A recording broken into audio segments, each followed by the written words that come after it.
you for James for asking me to speak today.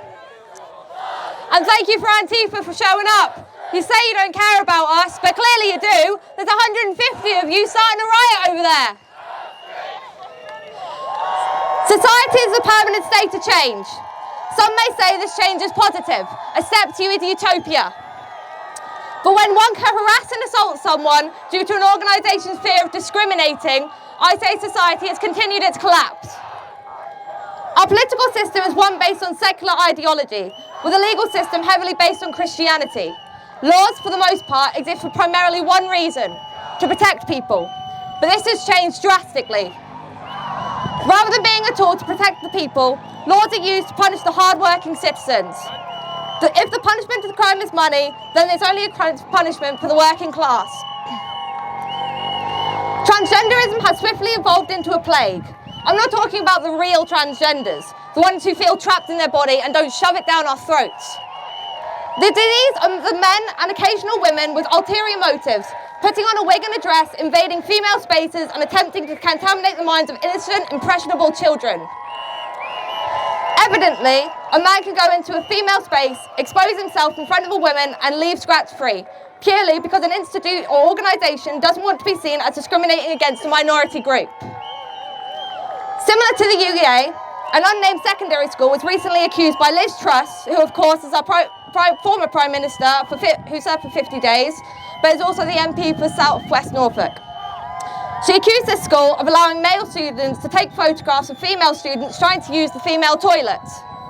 We now have teenagers, perhaps unknowingly, abusing the trans and non-binary label. Are we surprised though? Have we seen how many trans flags, pride flags, how many safe spaces they have in schools?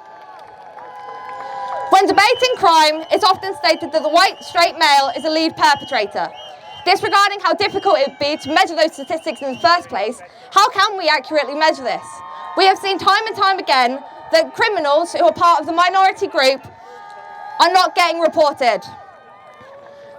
Not only is this on institutes and the police, who rather than cowering on their knees, should be protecting the people, but normal everyday people are scared to report crimes nowadays, in case they get harassed, defamed online, or perhaps small businesses getting shut down for being transphobic. In a way, I experienced something similar. When I was in high school, I was getting bullied. They tried to make me commit suicide. Water under the bridge, I don't care anymore. The school didn't do anything when I brought this up to them. Instead, all I got was a fake apology from the students, and I know it was fake because they started harassing me again, and I got pushed out of school. They encouraged me to go homeschooling. Rather than punishing the perpetrators, they'll punish the victims, try and kick them out, shut them up. The kids who bullied me went on to break one of my friend's noses about a year afterwards.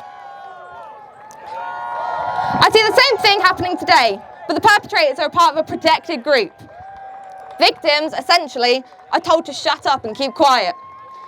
The amount of people I see online having to leak their stories because the police, the councils, therapists, they won't do anything about the report. It's absolutely abhorrent. No justice served, no help received. The LGBT community has demanded from day one that they get equality, and I agree. Let's be equals. If someone commits a crime, a man assaulting a woman in a female changing rooms by chance, let's call it out. Don't stay silent in fear of being ex-phobic. Simply saying that I, as a woman, am uncomfortable with a man in my changing rooms, I am now transphobic. Let's keep female spaces female.